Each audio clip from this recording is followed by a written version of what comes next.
Hi everyone. Look at my hair. Look at this hair. Look at that forehead. Hmm? Rihanna made the forehead sexy, so we are embracing. I was going to say I am tired. I really am not. I'm just used to saying that after a long day. And the day hasn't been long because it's been physically exerting. I spent a lot of it in bed, on my mattress on the floor. I'm looking at it. It's full of things. My room is a mess because I got my stuff today. This was in Passau with a friend, Prachi, that was in Passau. That came from Vienna. I've been waiting for that care package for a while. And my laundry basket, I hope it's visible, the pink thing. And I was pleasantly surprised to find manago, leafy greens from Kenya, vegetables, which I haven't eaten in a while. So, because I know I'm going to wind up sleeping late because I slept in today and I am quite hungry because I had bread. Kissy, bread is not food. This is why I roll my eyes at Germans when they tell me, oh, let's have a sandwich. I'm like, what? Don't insult me. Yeah, cultural differences. So anyways, I'm about to make managu. So excited. I need to use a small pot. Okay, I'm going to use a pot to make ugali. That is so loud, considering it's after midnight. So I'm going to use that, and then, but first I will boil the managu so that it cooks through because it takes a while. So give me a sec to just set this up.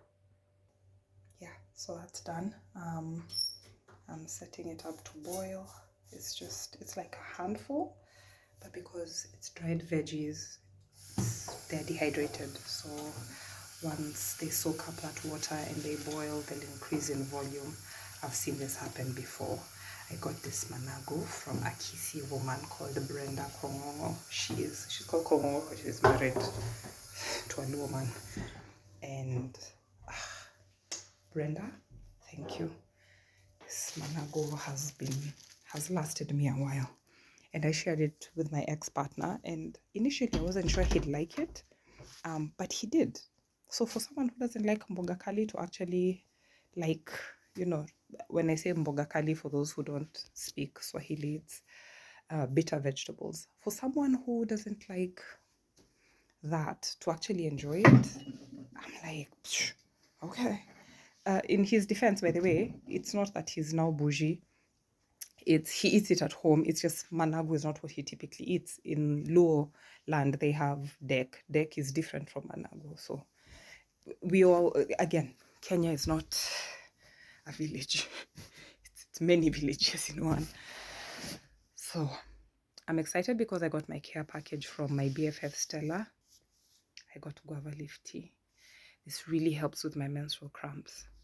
I'm so excited. She got me pure shea butter from Ghana. Like, she had Ghanaian friends coming to visit. They brought her things. And katika harakati, in the event of, no, while she was, I'm trying to translate that directly, in the event of, but it's not really the event for, it kind of is, but while she was getting stuff for herself, beautiful Stella Monene got me, do you know what this is? Do you know how precious this is? So anyways, it's shea butter. I'm very excited about it. Very excited. It's raw, handcrafted, and whipped and scented. And then the universe is kind. The fact that I got this just as winter is, why is this not visible? Just as winter is close by, like the weather has changed. Apply evenly on skin. Because we hit 15 degrees today, we just dropped 10 degrees. Fine, we were not at 35, we were more like at 34. But guys, do you know what it's like to wake up one day and it's hot? It's so hot you can barely breathe in your room because this room is tiny. Yeah, it's small, it's not tiny. Well, I have been to tiny houses. So you wake up and you're like, oh my god, why is it so hot? To a point where you dare the gods and you're like, can the weather can it rain a little? And then it doesn't just rain, it gets cloudy and you lose 9 degrees, 9 to 10 degrees. Yeah. I'm tempted to keep this for myself because imagine it will not be me to buy any more warm tea when I go to Kenya. I go to Kenya to come back with managu and avocados. And those avocados will probably ripen as soon as I get here. But it's fine because I am so tired of eating the stupid avocados that I get from the supermarket, because where do they come from? Anyways, so I'm in a very good mood. It happens when you get care packages. She sent me castor oil so long ago. It's finally here. And this I'm using for my fibroids. So what I do is I apply it on my belly button. I was skeptical until I started noticing the discomfort I felt is gone. And I also noticed that my breast tenderness, when I apply that, disappears. I'm going to start taking the womb tea because I already have a bigger pack. She sent me a bigger pack. Like when she noticed I hadn't received this package, she sent me another one when she was in the Netherlands and it was bigger. I have no words to express how much I love this woman. And there's not enough money in the world I could send her. Yeah, like if she would just let me pay her black tax. So this is Epsom salts. Magnesium, yes, it has lots of benefits for sleep and stress reduction. Helps with constipation for sure. Helps with exercise performance and reducing muscle soreness. This is true. I can hear the water from my managu spilling. Do you know how little I care? Notice I've not moved. Yeah. Let it boil over. Like, I love this person that I've become.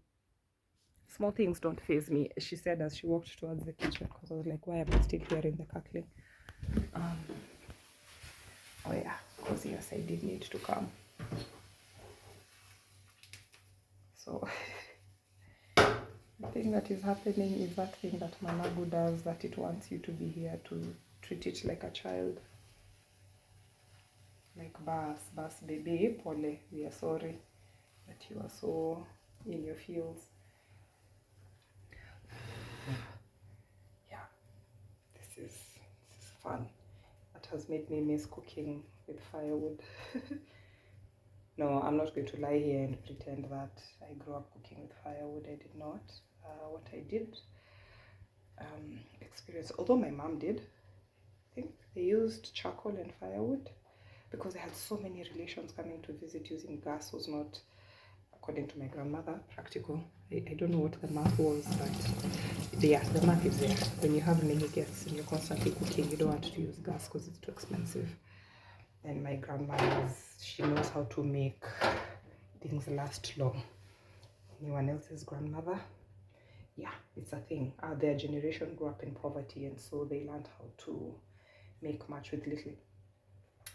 Stretch whatever they had, resources, whether it was time, whether it was food. They were very keen on observing which children were poor eaters and which ones ate very quickly, and so the poor eater was probably served on the side or asked to eat in the kitchen with mom, and when the others would complain, they were told to go out and play. African culture is beautiful, and I'm just posting here. Initially I wanted to rant, but I've had such a rich conversation with a feminist ally, and he's a PhD, and he was encouraging me. He said, you've always had it in you. And he's like, the what? So many people have been saying that to me. They're like, yeah, we've just been waiting for you to get a PhD. And people started saying this about me and to me when I was a teenager. They were like, yeah, for sure. You may not have done medicine, but you're incredibly smart and you're going to do great things. And sometimes you hear stuff like that. And if you have self-esteem issues like I had as a teenager, you think guys are just being nice. And then you wake up one day and you realize, oh wait, I'm actually smart. Like I have important things to say. And oh yeah, I like to help people. Oh, and I love teaching. How did I discover I loved teaching? I taught as a volunteer after my fourth form, after high school. And it's been incredibly beautiful. It's been incredibly beautiful. And one of the other things I've learned is how to just lean into the uncomfortable. Someone was telling me today that she's worried about her job, things in Kenya are messy. She's not the first person to tell me this. There's academic inflation the world over, where you needed a degree, a diploma, you now need a degree, where you need a degree, you now need a master's, where you needed a master's, you now need a PhD. And really, we don't all need all these papers, and important skills: plumbing, electrical work, weaving, building things by hand. Those are skills that are disappearing, and it's quite scary that we're going to have a generation of people who don't know how to weave baskets, because there are things even people do in Europe as well. People are there's going to be an entire generation, if we keep this up and Jesus has not come back, that doesn't know how to weave baskets, doesn't know how to do creative projects, especially when you find schools, stupidly, schools in Africa included, not or no longer teaching. I have to see how dusty this is, are no longer teaching arts and crafts. And I'm like, but Sir Ken Robinson already told us that school is where creativity goes to die. Are we actually trying to confirm what he said before he died? Someone was incredible. I was told he passed away by someone. I've not even been able to Google that information because I loved that man. You should watch his TED Talk. Sir Ken Robinson, Ken, then Robinson, Robinson. I keep saying I'm going to put things in the show notes. I have no energy. I have too much to do and too little time. If you're curious enough, even if you spell it wrong, you'll get the result you're looking for. My aunt is coming to take her stuff so that I finally have room for my own things. She's my aunt by marriage. And she's the reason why I have a job. She literally walked me into her boss's office and said, this is my replacement. And I love that about the women in my life, whether they are my uncle's ex-wife, as she is, or they are just the mother of my cousin, which she is. And my cousin Mandela is actually the closest thing I have to a little brother, at least the oldest. Then Spencer and I, my other baby cousin, are starting to get to know each other. And I'm like, oh my God, why didn't I get to know him a little better? And I had a chance to get to know his sister, but she went to boarding school and she was far away. And I was, I think, also busy with university or whatever. And then right after, she went to Oman for work. So there's a part of me that's always felt, had so many opportunities to have multiple siblings, but mostly Mandela. Because he was close to home, like the road leading to where they stay. And he stayed with us for some time. Yeah, but Spencer has both his parents around, so like he visits, he's visited before, not much, but he's really tight with his family and whatnot. Not saying Mandela is not tight with his family, but you know what I mean. This cousin lived closer, so he was easier to visit, because I'm also a workaholic, by the way, if you haven't gathered by now. So that's one. I don't know what today's post is about. It's just random ramblings, an update on how things are, but mostly because I'm avoiding the conversation on it being Suicide Prevention Week. It's easier to say I struggle with anxiety. It's easier to say I struggle with what else is sexy? ADHD. Because ADHD has ADHD hyperfocus, And it's even easier nowadays because it's starting to be more accepted to say I struggle with autism. What is not easy and has never been is to say I struggle with suicidal ideation. Because my God, just saying that out loud even now, and I've said it like 4 times today. I've shared it on LinkedIn today. I've shared it on Instagram today. It's just so hard because there's so much shame around saying sometimes I do want to unalive myself. Now, if we were talking about, oh, that was back in 2022, that would be different. I had a depressive episode January. I remember being not too happy. I was struggling the whole semester. So January, December was tough. I was able to mask and pretend and get through. January, February, March, having issues in my relationship. March, April, May. Was it in April that I found work in Berlin? I came to Berlin for the first time for a project, DIY. April, May. I think around April, May. Then the breakup, I think, was in June. Like, I've blurred out so much of this. And then July. Oh God, the confrontations I had with my ex-partner, and you can tell it's still a sore spot, right? My ex-partner, and then my situationship after him. I struggle with confrontation. It's just easier for me to self-sabotage and go like, yeah, it's my fault, bye. Or yeah, I'm a horrible person, I'm gone. Sorry, I have to do this. It has someone's name and address, and I'm a woman. I keep worrying about stalkers and people like doing stuff. Yeah. Anyways, so it's been a tough year.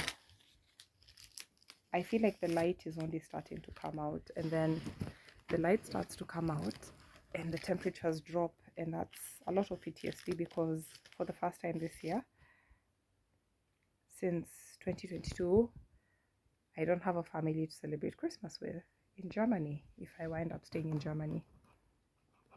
It's quite lonely here, and that's how I wound up in a situationship. Just two lonely people gravitating towards each other. And you can be lonely in a crowd. So, but situationship and we started off as friends. So that's why we're able to navigate this. And I told him today that, so we made a decision to take a step back because we've been triggering each other quite a bit.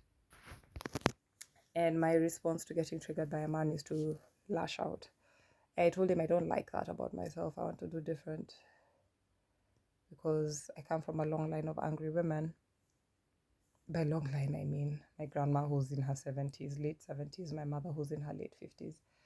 And I want that to end with me. So as a cycle breaker, I just don't want to be that woman who's a ball buster indiscriminately. You see, if you have rapey tendencies, by all means, I will bust your balls. And if you promote rape culture passively or actively, I'm here to destroy you. It is my pleasure to cause you pain. Because I've noticed when perpetrators of crime are made to feel uncomfortable or worried about their well-being, safety, etc. I've said this before. Men respond very positively to violence. And by violence, I mean you insult me, I insult you back. And you hadn't expected it, especially. Then you're like, oh, wait. She said she's a Christian woman, but she just cast me out when I cast her out. And I'm like, yeah, I'm matching energy. And, or you try and hit me and my self-defense classes come into check and you realize, oh, wait, I can't land that punch. I've noticed that's where the respect comes in. I'm not out here picking fights with men, please. A skinny person. I'd be broken in half. But I am a dark black woman, and so I have to take certain precautions, such as learning self-defense, and I got a few tips from the situationship, he said he taught me some things. I keep saying the situationship and I mean ex situationship because I think it's because I'm still adjusting to the idea of us moving into the friend zone. Um,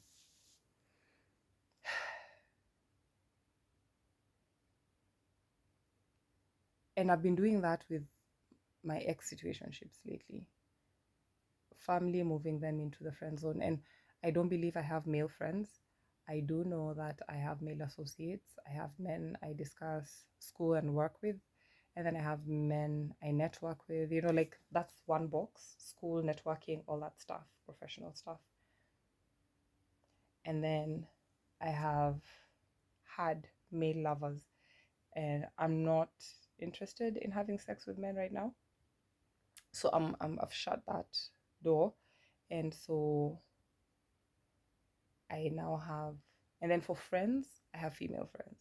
I know how to be friends with women. I don't know how to be friends with men because either they misunderstand my friendliness for wanting them, or they misunderstand it for we can also cross that line and have sex, or they misunderstand it every single time. They think they can be disrespectful. They think they can call me at any time. They think they can say hurtful things to me, like like talk about how I don't have kids, I've not brought any children into the world. And I'm like, that stings to hear, by the way, because there's a head knowledge of I'm not less of a mother just because I haven't birthed one. But it hurts to hear. It's like if someone goes like, yeah, you have a fat nose, and you do have a fat nose, and you even joke about it, but then it still hurts to hear, like, why are you telling me something hurtful? And one of the reasons why I decided to resort to violence with men is because they also understand what it means to be hurt. Like they understand it deeply. They've been bullied all their lives. I've heard people say, my hubby, my boyfriend tells me he shows affection by bullying. And we can tell as educators, we've seen that 12-year-old boy who has a crush on a girl pulling at her pigtails, or always poking her, pulling her bra strap. Now that's inappropriate behavior, and we should arrest it early and tell boys, if you like someone, use actual words. But you see, we also live in a society where if boys use actual words to express their feelings, we call them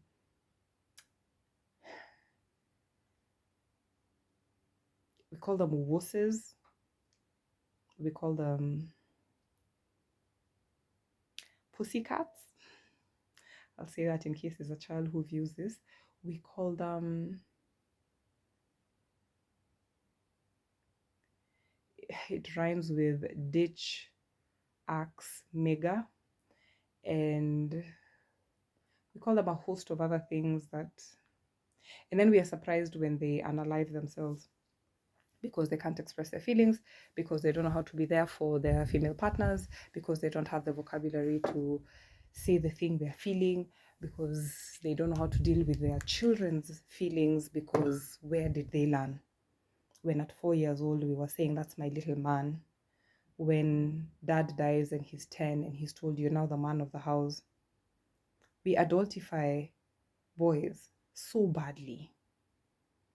And I know I'm a feminist, but as you will learn from hood feminism when you read this book, and I love that I now know a man who's read it.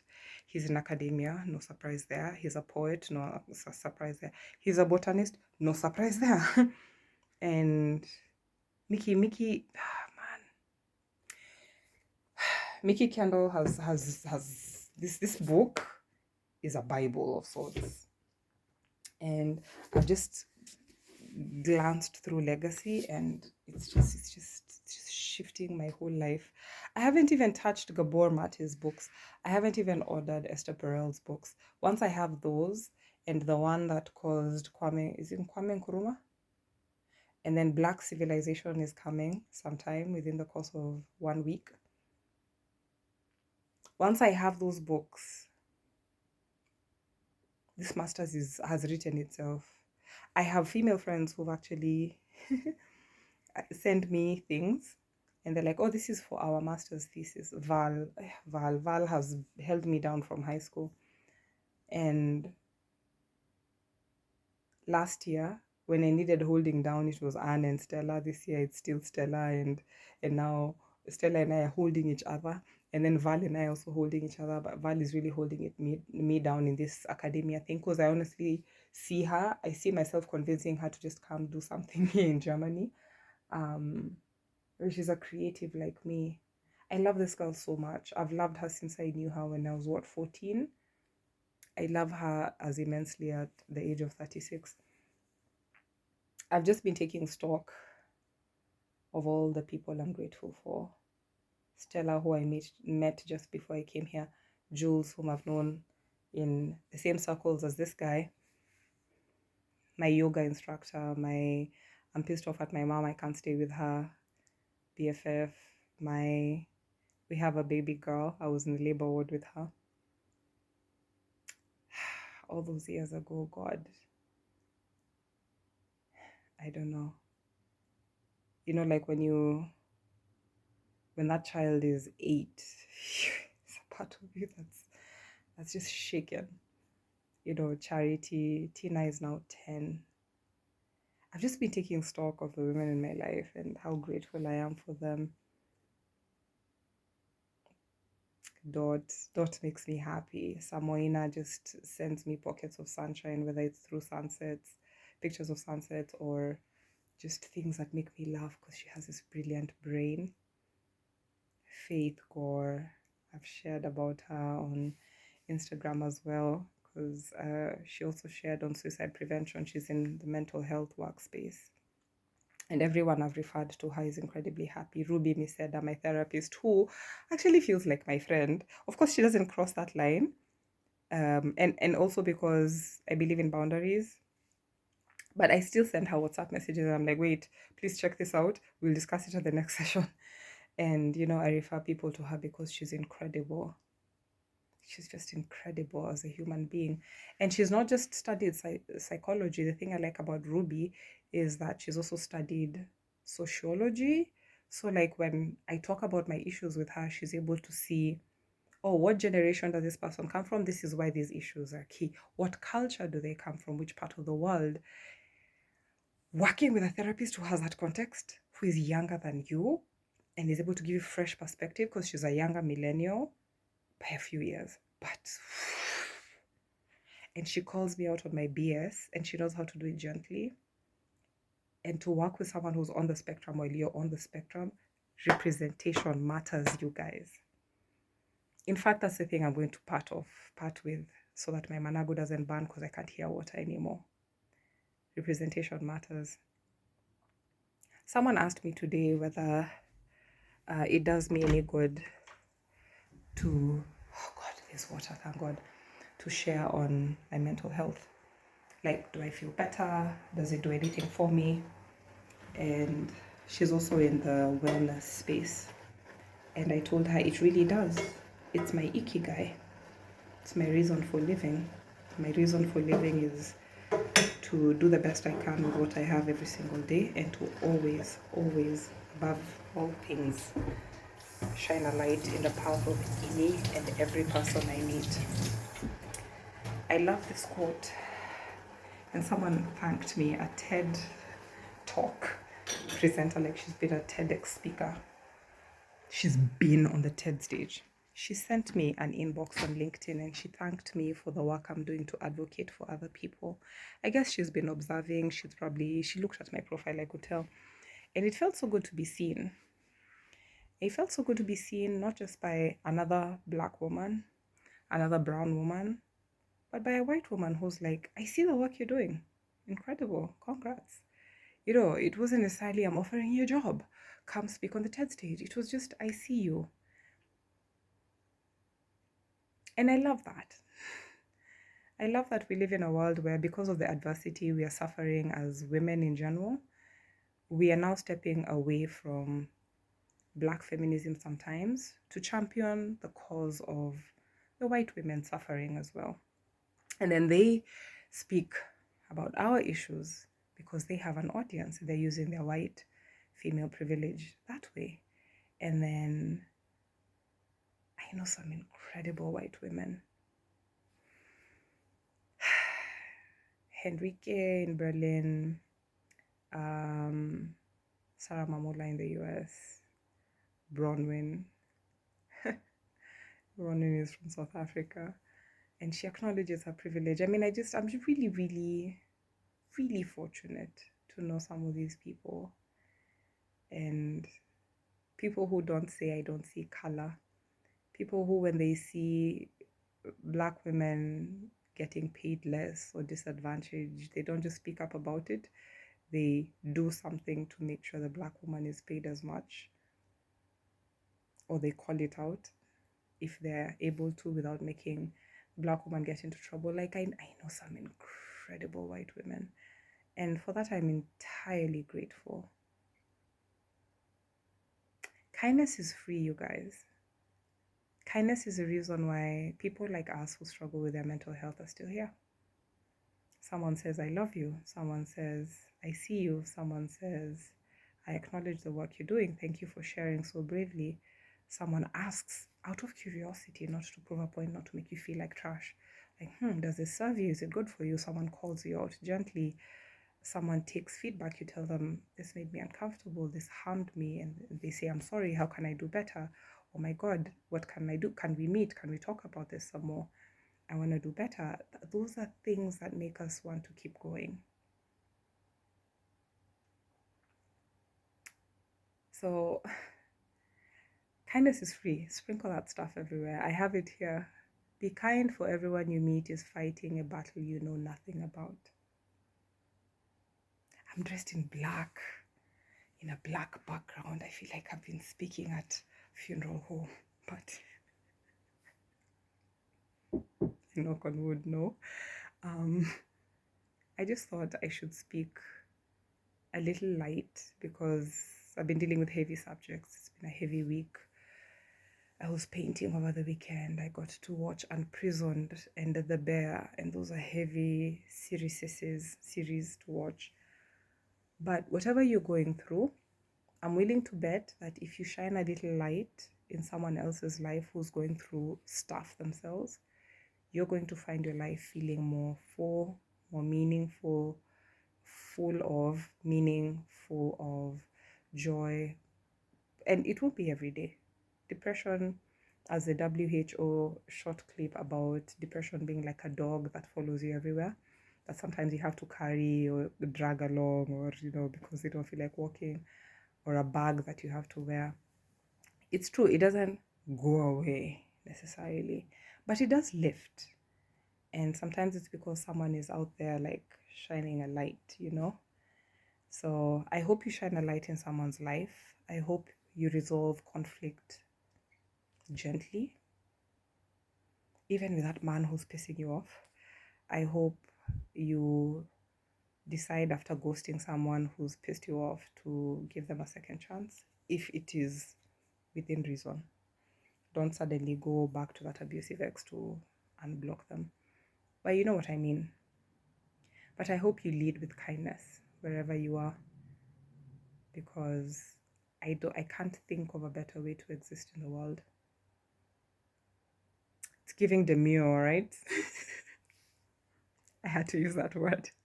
Peace. Stay happy and healthy. Someone please tell Dr. Mike I have a huge crush on him and he's awesome.